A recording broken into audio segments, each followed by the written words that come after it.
우리가 예수 믿고 신앙생활을 하지요. 그런데 처음 예수 믿고 신앙생활을 하면 그 모든 것 어떤 깨달음이 있고 그래서 결단을 하고 예수를 믿게 됩니다.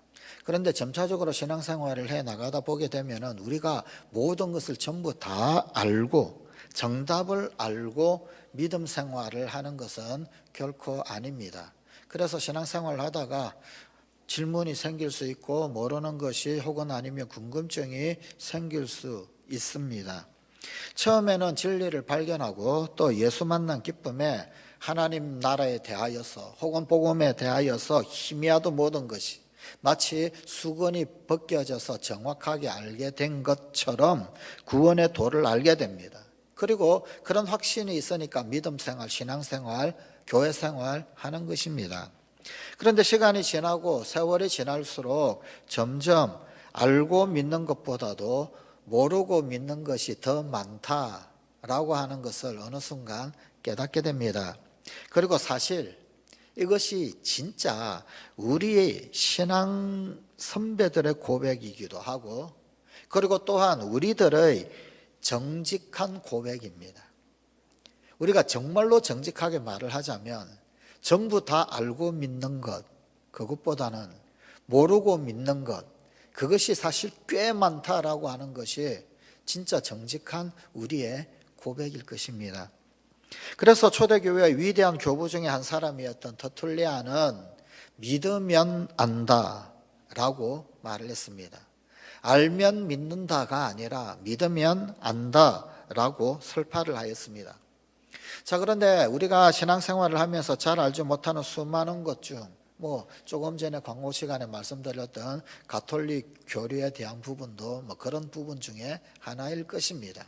그런데 알지 못하고 믿는 수많은 것 중에 한 가지가 사실은 성령의 사역에 대한 것입니다. 오늘 우리가 본문 말씀을 보고 있는 이 사도행전을 또 다른 말로는 성령행전이라고 하기도 합니다. 수많은 성령의 역사들, 또 성령께서 어떻게 교회들을 세워나가셨고 믿음의 선진들에게 역사하셨는가, 그것들을 우리에게 보여주고 있기 때문에 성령행전이라고 부르기도 합니다. 그런데 정작 그 성령행전을 우리가 접하고 읽고 혹은 배우면서도 그러면서도 성령에 대하여서 사실은 잘 알지 못하는 경우가 많습니다. 특별히 성령의 역사 혹은 성령의 사역에 대한 것에 대하여서 조금 퀘스천 마크, 물음표가 참 꽤 많이 있습니다. 특히 이 성령은 삼위일체이신 하나님의 제3위 되신 분이십니다. 그렇지만 그분에 대하여서 그리고 그분의 역사 혹은 사역에 대하여서 우리 성도들이 많이 헷갈려하고 명확하게 알지 못하는 경우가 허다합니다. 성관가족 여러분, 대답 한번 해보실 수 있으시겠습니까? 여러분 모두 성령 받으셨습니까? 대답이 약간 희미한 것 같아요. 예, 아멘입니다. 그러면 성령 충만하십니까? 갑자기 대답 숫자가 안 그래도 적은데 더 적어졌어요. 그러면 성령 받는 것과 성령 충만 받는 것은 같은 것입니까? 아니면 다른 것입니까?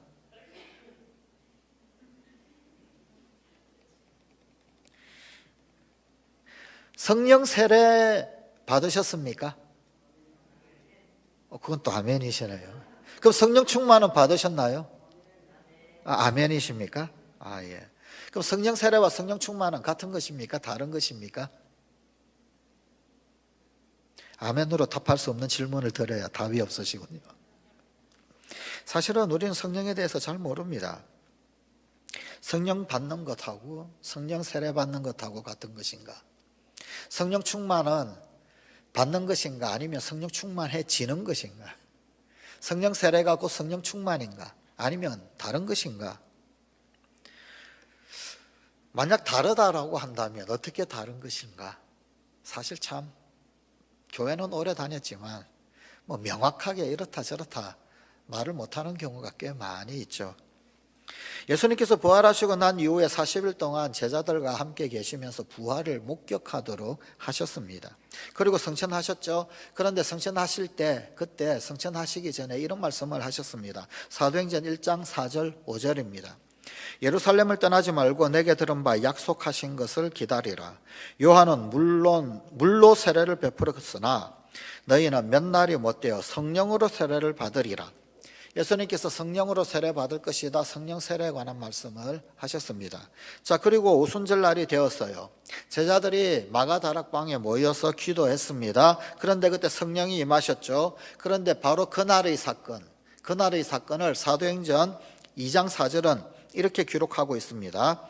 그들이 다 성령의 충만함을 받고 성령이 말하게 하심을 따라 다른 언어들로 말하기를 시작하니라. 자, 이 말씀에서 성경은 제자들이 성령의 세례를 받았다 혹은 성령을 받았다라고 기록을 하고 있지 않습니다. 뭐라고 기록하고 있느냐 하면 저희가 다 성령의 충만을 받았다라고 기록하고 있습니다. 예수님은 분명히 성령으로 세례를 받으리라, 성령으로 세례 받을 것을 기대하면서 제자들에게 그렇게 말씀하셨을 것입니다. 그런데 1장이 지나고 난 이후 사도행전 2장에 나타난 기록은 제자들이 성령의 충만을 받았다라고 기록을 하고 있습니다. 자, 그렇다라고 한다면 예수님께서 말씀하신 성령으로 세례를 받는다, 성령의 세례와 성령 충만은 같은 것일까요? 아니면 다른 것일까요? 질문은 또 더 있을 수 있습니다. 도대체 성령은 언제 오셨을까요? 성령이 오셔야 제자들이 성령을 받든지 말든지 할 것 아닙니까? 그런데 여러분, 이 사도행전의 장면 이전에 이미 예수님은 성령을 보내주시는 듯한 그런 뉘앙스의 말씀을 하신 적도 있습니다. 요한복음에 있습니다. 부활하신 예수님이 제자들이 모인 곳에 짠 하고 나타나셨어요. 그러고 난 다음에 뭐라고 말씀하시느냐 하면 숨을 내쉬며 이르시되 성령을 받으라. 그럼 그때 분명히 예수님께서 숨을 내쉬며 이르시되 성령을 받으라 그러셨어요. 그럼 예수님이 분부하시고 명하셨으면 그러면 그때 성령을 받아야 되잖아요. 그럼 그때 성령을 받았을까요? 못 받았을까요? 그럼 사도행전 1장에 성령의 세례를 받으라 라고 말씀하셨는데 그러면 그때 성령의 세례를 받았을까요? 못 받았을까요? 기도 열심히 막 했습니다. 그런데 사도행전 2장에서는 왜 성령의 충만함을 받았다, 성령 세례를 받았다라고 하지 않고 성령의 충만함을 받았다라고 그렇게 기록을 하고 있을까요? 우리 이 기독교 교단, 어떤 교단들 가운데서도 성령 세례와 성령 충만은 같은 것이다 라고 이야기하는 교단이 있습니다. 그 유명한 하나님의 성회죠, 그죠? 그런 부분에 대하여서 보통 우리 장로 교단 같은 경우에는 성령 임하는 것 혹은 성령 세례와 성령 충만을 받는다 혹은 성령 충만해진다 라고 하는 것은 우리는 다른 것이다 라고 그렇게 좀 이야기를 하고 있습니다. 그래서 우리 같은 기독교 안에서도 개신교 안에서도 이 성령 혹은 성령 세례, 그 성령을 받는다 혹은 성령 세례, 요것과 성령 충만, 이것에 대하여서 교단마다 교파마다 조금씩 그 이해가 다르기도 합니다. 성령 세례란 무엇입니까? 쉽게 말해서 성령께서 우리에게 임하시는 것을 말할 텐데, 그죠?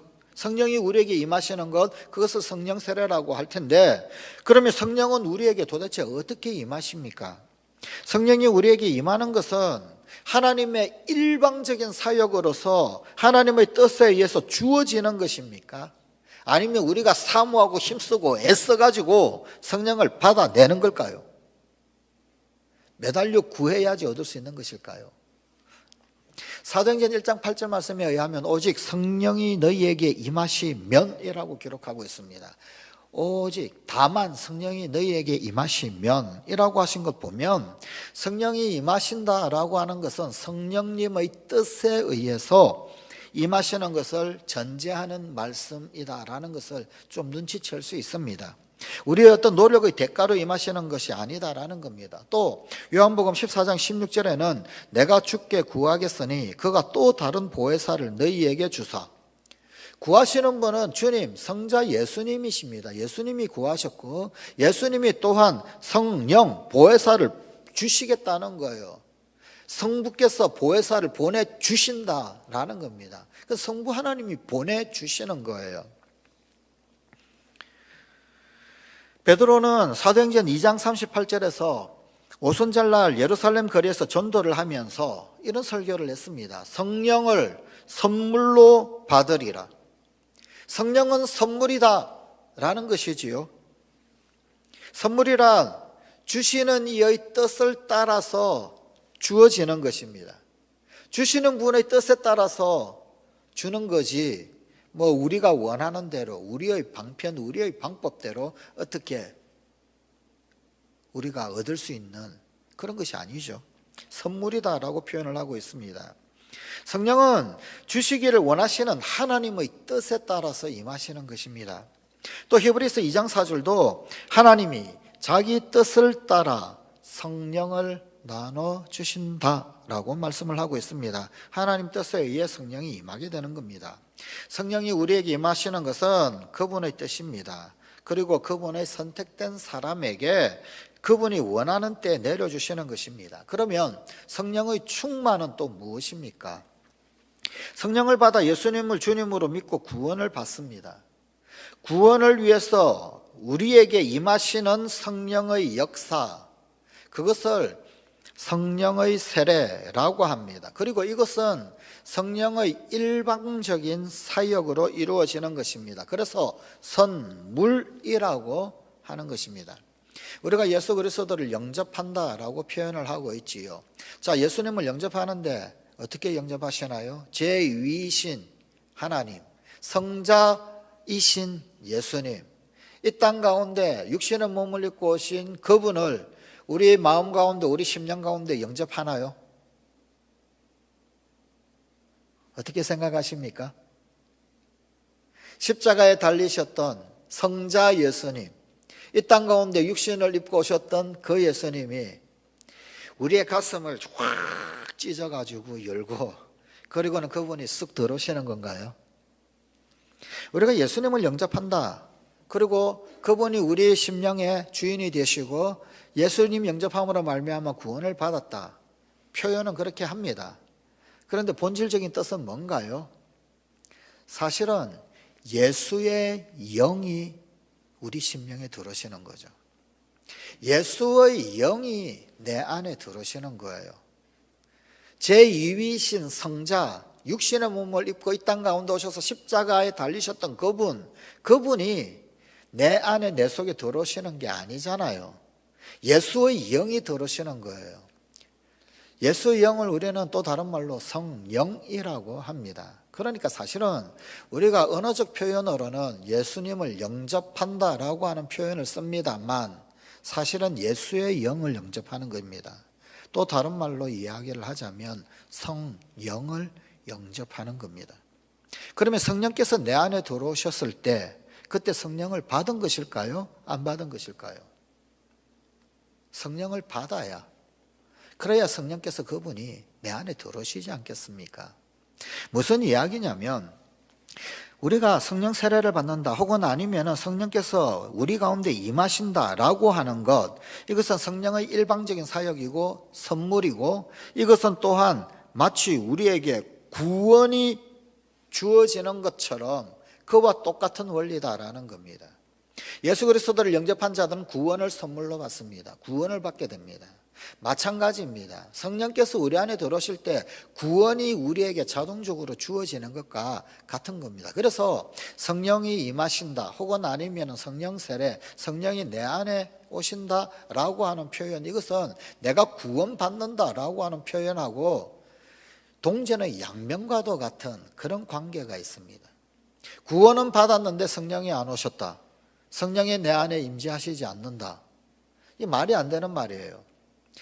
그 반대도 마찬가지입니다. 나는 분명히 성령은 받았는데 그런데 구원은 받았는지 모르겠다, 이것도 말이 안 되는 이야기입니다. 예. 구원받은 모든 성도들에게 성령이 오셔야 합니다. 그분이 내 안에 계셔야, 그래야 구원이 나에게 동일하게 선물로 주어지는 거란 말입니다. 이런 것을 우리는 성령이 임한다 혹은 아니면 성령 세례라고 그렇게 표현을 합니다. 그러나 성령 충만은 조금 다른 것입니다. 같은 성령의 역사이기는 하지만 성령의 일방적인 사역이 아니라 우리의 어떤 인간적 액션 혹은 아니면 뭐 노력이라고나 할까요? 뭐 조금 그런 부분들이 게재되어져야만 합니다. 예루살렘 교회에서 핍박을 받고 체포되었던 제자들, 그들이 석방되었습니다. 오늘 본문 말씀이지요. 그리고 저들은 다른 사람들에게 옥중에서 벌어진 일들을 말을 합니다. 그리고 그 이야기들, 그 간증을 듣고 성도들은, 신자들은 일제히 기도를 하기 시작합니다. 오늘 본문 30절 31절입니다. 빌기를 다하며 모인 곳이 진동하더니 무리가 다 성령이 충만하여 기도를 했어요. 진동의 역사도 일었어요. 그러더니 성령이 충만해졌다. 여러분, 사도행전 2장에 이미 성령이 충만하여졌다라고 기록을 하고 있지 않습니까? 그런데 또다시 4장, 오늘 4장 본문 말씀에 보니까 또다시 성령의 충만에 관한 이야기를 또 이야기하고 있습니다. 여기서 한 가지 눈치챌 수 있는 것이 있겠네요. 성령의 충만은 이례적인 사건이 아니구나 라는 것입니다. 여러분, 우리가 성령을 받는다 혹은 아니면 예수를 믿고 영접한다, 구원을 받는다 라고 하는 것, 그것은 이례적인 사건입니다. 구원받는 것은 이례적 사건이요, 회개한다 라고 하는 것도 이례적 사건이요, 성령을 받는다 라고 하는 것도 이례적 사건입니다. 우리가 회개한다라고 하는 표현을 하잖아요. 회개한다라고 하는 것은 되돌아선다, 뒤돌아선다라는 거예요. 회개했는데 또 회개를 했어요. 그럼 어떻게 되나요? 180도 돌았다고 또 180도 돌면 360도 제자리겠죠. 그죠? 그래서 신학적으로 엄밀한 의미에서 이야기를 한다라고 한다면 회개는 일생 한 번 하는 겁니다. 그럼에도 불구하고 우리의 죄나 우리의 허물들 쌓아가는 우리네 인생 여정이 있어서 그것들을 하나님 앞에 스스로 아뢰고 고백하고 자백을 하는 거지요. 허물을 아뢰고 고하는 것, 그것은 자백이라고 합니다. 혹은 고백이라고 합니다.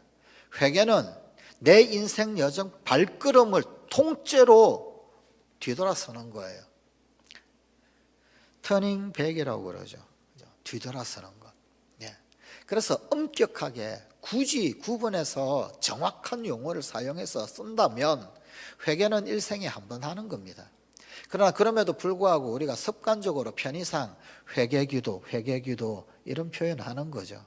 기도할 때 회개기도 합시다. 왜냐하면 하나님 앞에 죄가 우리와 하나님 사이를 가로막으니까, 우리 사이를 멀리 떨어지게 만드니까 죄 문제를 해결해야 하니까.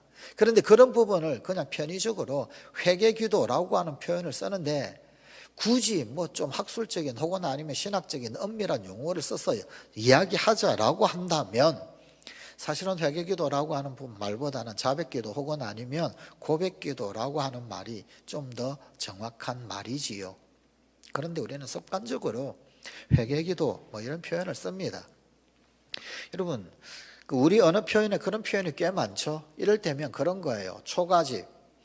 솔직히 엄밀하게 국문법적으로 문법적으로 따지자면은 초가가 맞죠. 초가집 하면은 사실은 엄밀하게 문법적으로 따지면 틀린 말이잖아요. 풀집집 되잖아요.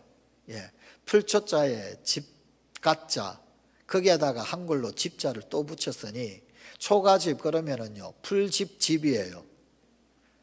풀집이라고 하는 게 맞지 풀집집이라고 하는 게 맞는 거 아니잖아요.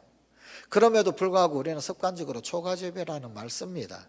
그리고 그 말 썼을 때 굳이 틀린 말이라고 이야기하지도 않고, 그죠? 또 다 받아들이고 또 통용적으로 씁니다. 그죠? 그런 말이 생각보다 꽤 많아요. 역전압, 역압압이라는 말 아닙니까? 그죠? 근데 우리 습관적으로 그런 말 써요. 역전압. 회개기도도 그 비슷한 류의 말입니다. 자, 그런데 성령을 받는다, 성령 세례다, 성령이 임한다 라고 하는 것, 이것하고 똑같은 겁니다. 성령이 임하셔야 회개할 수 있습니다. 이례적 사건이다 라는 거예요. 그리고 그렇게 성령이 임하시면 그분은 떠나가시지 않습니다. 우리 가운데 내주하십니다. 그런데 성령 충만은 이례적 사건이 아닙니다. 반복되는 사건입니다. 사도행전 2장에서도 성령 충만함의 역사가 나타났고, 또 사도행전 4장 오늘 본문 가운데서도 또다시 성령 충만에 관한 이야기를 성경은 우리에게 전해주고 있습니다. 뭘 말합니까?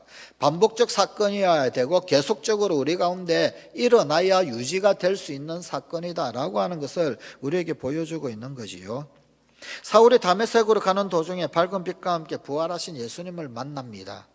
이때 회심한 사울, 그 사울이 다메섹에 들어갑니다. 들어가서 3일간 금식 기도를 하지요. 자, 그때 아나니아라고 하는 제자가 사울에게 옵니다. 그리고는 안수 기도를 해줍니다. 사도행전 9장 17절입니다. 길에서 나타나시던 예수께서 나를 보내어 너를 다시 보게 하시고 성령으로 충만하게 하신다. 그리고는 안수 기도해 줬어요. 사흘간 금식 기도가 있었습니다. 성령 충만 받기 위해서 3일 동안 금식 기도, 그리고 아나니아의 안수 기도가 있었습니다. 인간의 어떤 행위가 동반이 되었더라라는 겁니다. 그때 성령 충만 있었더라는 거예요. 정리하자면 성령의 세례와 성령 충만 이 두 가지는 같은 성령의 사역입니다. 역사입니다. 하지만 조금 서로 다른 겁니다. 우선 성령 세례는 성령이 처음 우리에게 임하는 것을 뜻합니다. 그리고 이것은 일생에 단 한 번입니다. 이처럼 임하신 성령, 그 성령은 우리 안에 내주해 계십니다. 항상 늘 들락날락하는 게 아니라는 거예요. 떠났다가 왔다가 갔다가 왔다가, 마치 그냥 귀신이 쓰였다가 왔다 갔다 하는 것처럼 그렇게 이해를 하면 곤란해요. 자꾸만 그렇게 이해를 하면 이게 미신적으로 이해가 된단 말이에요. 성령의 세례는 우리 인간의 노력에 의한 게 아닙니다. 하나님의 선물에 의한 거지. 하나님이 일방적으로 주시는 것입니다. 구원이 선물인 것하고 똑같습니다. 성령 세례를 받은 사람은 거듭나서 예수님을 주님으로 받아들이고 구원을 받게 되는 것입니다. 이것이 성령 세례입니다. 반면에 성령 충만은 1회로 끝나는 것이 아니라 반복되는 것입니다. 오순절 그날 성령으로 충만하게 되기 전에 제자들이 마음을 같이하여 저녁 기도에 힘썼고, 그 결과 성령 충만이 나타났습니다. 누가복음 11장 13절에도 너희 천부께서 구하는 자에게 성령을 주시지 않겠느냐, 구하는 자에게 성령을 주신다라고 기록하고 있어요. 그런데 여기 구하는 자에게 성령을 주신다라고 하는 이 표현은 사실은 성령 충만의 역사를 말하고 있는 것입니다. 성령 충만은 사모하고 구해야 하는 것입니다. 참고로 사도행전 2장의 그 오순절 성령 강림 사건은 성령이 처음으로 임하신 날이니까 성령의 세례라고 할 수도 있을 것입니다. 그러나 또한 성경은 분명히 성령으로 충만해졌다라고 기록을 하고 있습니다. 그러면 사도행전 2장에 나오는 이 오순절날 그 사건의 정체는 뭡니까? 이것은 성령 세례와 성령의 충만이 동시적으로 일어난 사건, 복합적 사건이다 라는 것입니다.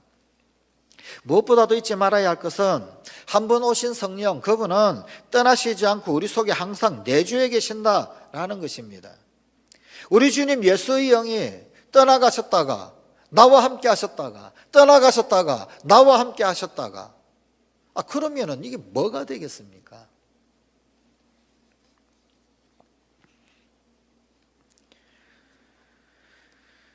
그러면 성령을 충만히 받는 것, 이것은 이미 내주에 계시는 성령으로 충만해지는 것입니까? 아니면 성령이 일단 떠났다가 다시 들어오시는 겁니까?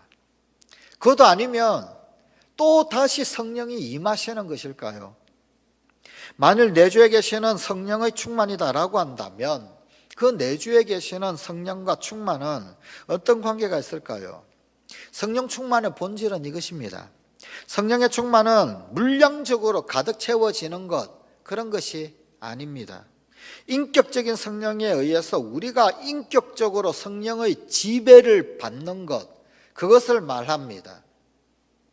성령이 우리 가운데 얼마나 주도권을 가지고 역사하시느냐, 아니면은 우선순위를 내가 틀어쥐고 있고 내 맘대로 하고 나의 욕심대로 움직이느냐, 그 이야기입니다. 나의 육적인 소욕을 따라가느냐 아니면 성령의 소욕을 따라가느냐, 그 문제입니다. 성령의 소욕을 따르고 성령의 지도하심, 성령의 주도권, 성령의 우선순위가 있을 때 그게 성령 충만한 겁니다. 비록 성령이 내 안에 계시다 하지만, 내주하시지만 내가 여전히 육적 소욕을 따르고 내 욕심을 따르고 나의 이기심을 따를 때 그때 성령 충만하지 못한 겁니다. 성령이 주장하시는 대로 살아가는 것이 아니라 내 욕심대로 내 소욕대로 살아가는 것, 그게 성령 충만하지 못한 것이더라 라는 이야기입니다.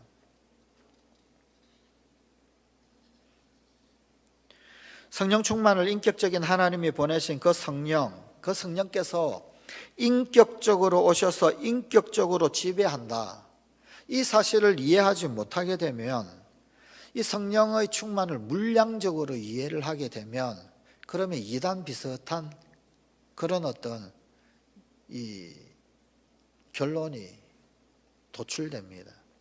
대표적으로 여호와의 정의는 그럽니다. 여호와의 정의는 성령을 영향력으로 이해를 합니다. 인격으로 이해를 하지 않습니다.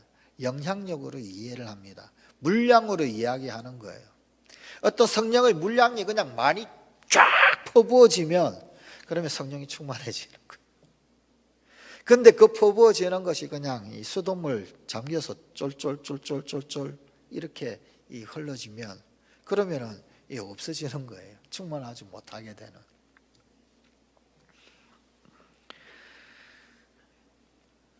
그런데 교회 내 꽤 많은 성도들이 요 비슷하게 이해하고 있는 경우도 꽤 많이 있습니다. 자꾸만 물량적으로 이해를 하는 거예요. 오해가 생기죠. 성령이 충만하여서 열심, 기쁨, 능력 충만한 신자들이 죄를 이기지 못하고 의를 행하지 못하는 경우 많죠. 성령 충만하다고 그래요. 기도 많이 하고요. 그죠? 산에 올라가서 속된 말로 방방 뜹니다. 그런데 의를 행하지 못해요. 죄를 지어요. 사람 속이고요. 거짓을 일삼기도 하고요. 소위 성령 충만하다라고 하는 사람 중에서 사기꾼도 꽤 많죠. 어떻게 이해해야 합니까?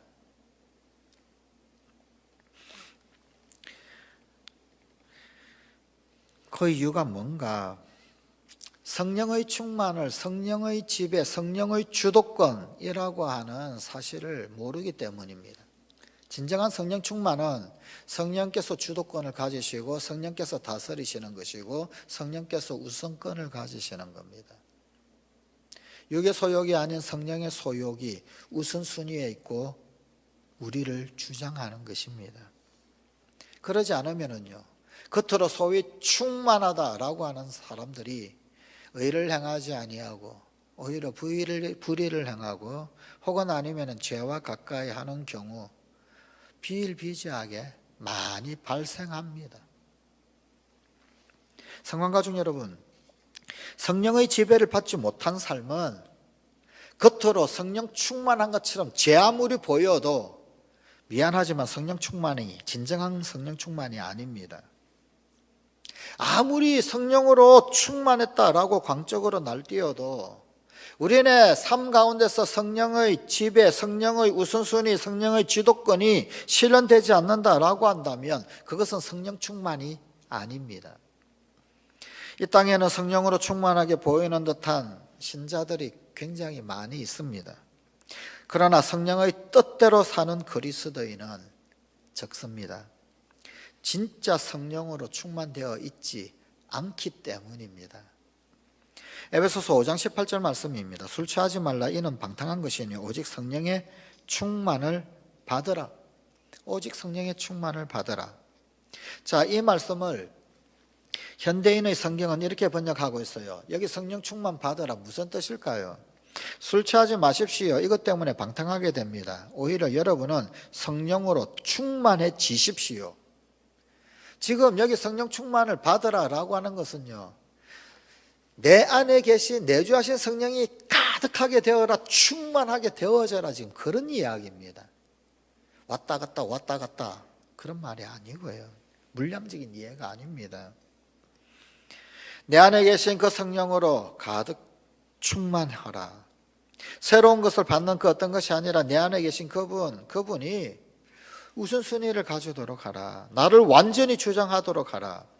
이 말씀에 대하여서 우리 한국이 낳은 세계적인 주석학자인 박윤선 박사가 이렇게 해석을 했어요. 성령을 충만히 받는다는 것은 첫째, 술에 취한 자의 전신이 술이 감염된 것처럼 성령의 감화력이 심신에 편만한 것을 뜻하며, 둘째, 술이 취한 자의 생각과 행위를 주관하듯 성령님께서 충만한 자의 생각과 행위를 주관하시는 것이다. 그렇다고 성령님에게 충만한 자가 술에 취한 자처럼 규율이 없거나 제정신을 잃게 되는 것이 아니고 오히려 자연스럽고 단정하고 직무에 충성하고 강력한 도덕의식과 생명력을 가지고 있다. 그렇게 되기 위해서 어떻게 해야 합니까? 기도. 오늘 본문 말씀은 오직 기도. 성령 충만의 방편이 기도입니다. 기도가 무엇일까요? 물론 내 소원 성취하기 위한 방편 쓸 수 있습니다. 근데 그게 기도입니까?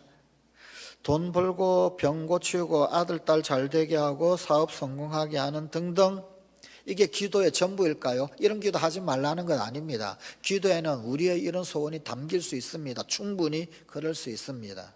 그러나 이것이 기도의 전부는 아니다라는 말입니다.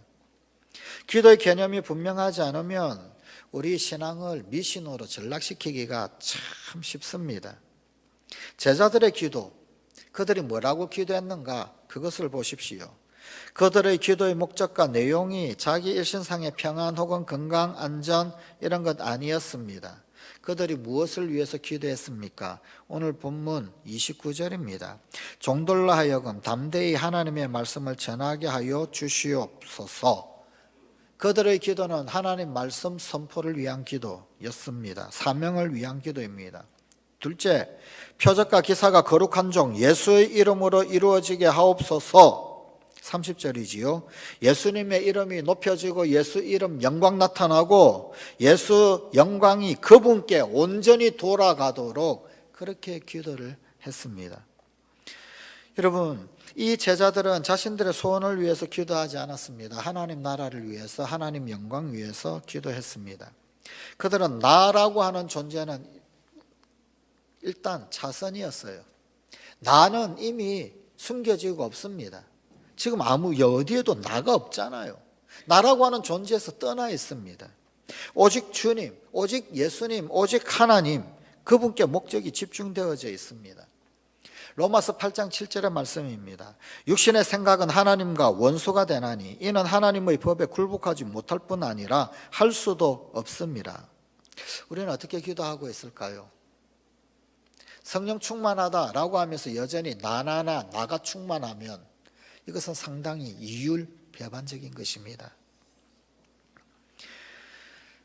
성령의 참 충만을 받는 자 되기를 사모하십시다. 죄의 유혹 때문에 쉽게 깨지는 경우가 있을 수 있습니다. 그러나 그때도 충만하기를 사모하십시다. 그러면 일어설 수 있습니다. 그러기 위해서 주님 신뢰하십시다. 오직 주님, 나는 죽고 주님 살아 최고 영광이요. 그게 성령 충만 받는 비결입니다. 성령 충만의 비결입니다. 성령 충만은 그러고 보면 철저히 내 안에서 일어나는 전쟁이요 싸움입니다. 주님이 우선순위냐 아니면 나의 소욕이 여전히 중요한 자리를 차지하느냐, 사실은 거기에 달려있는 것들이 이러더란 말입니다. 그게 본질입니다.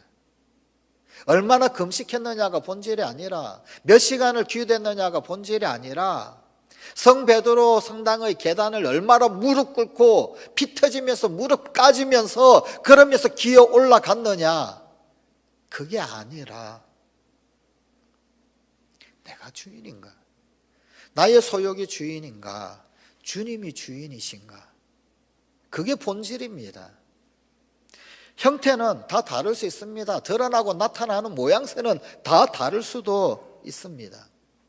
영화를 보다 보면은요, 너무 처절해서, 너무 슬퍼서 우는데 속울음만 우는 그런 경우 있죠.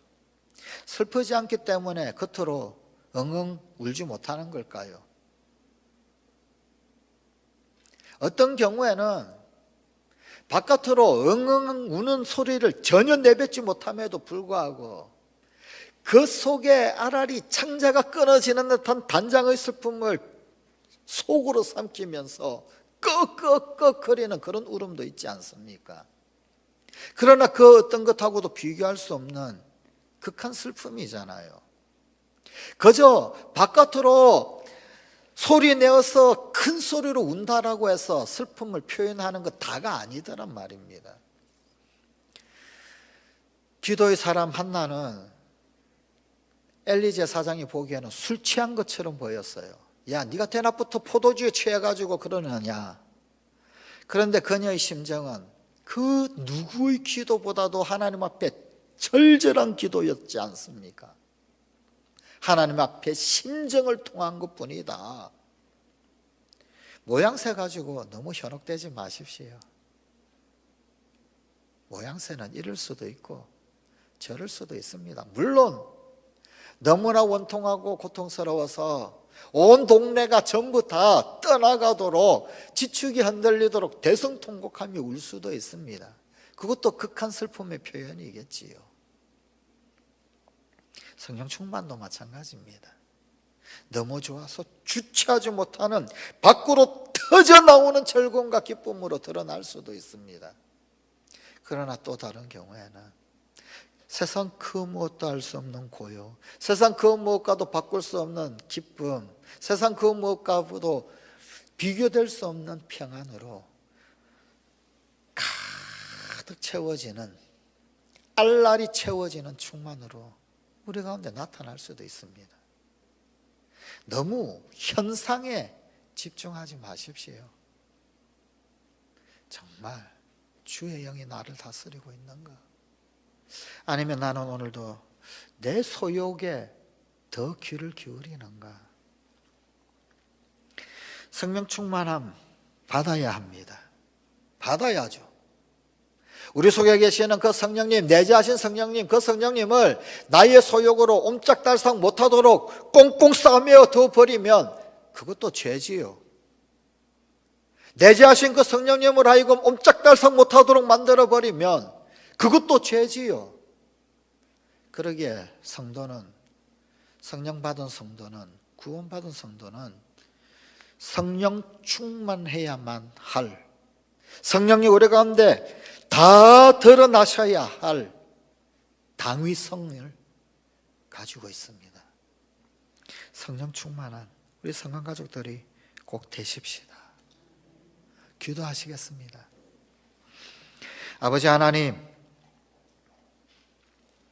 오늘도 주의 영이 지배하는, 주의 영의 다스림을 받는 우리 사랑하는 성관 가족들이 다 되게 하여 주시옵소서.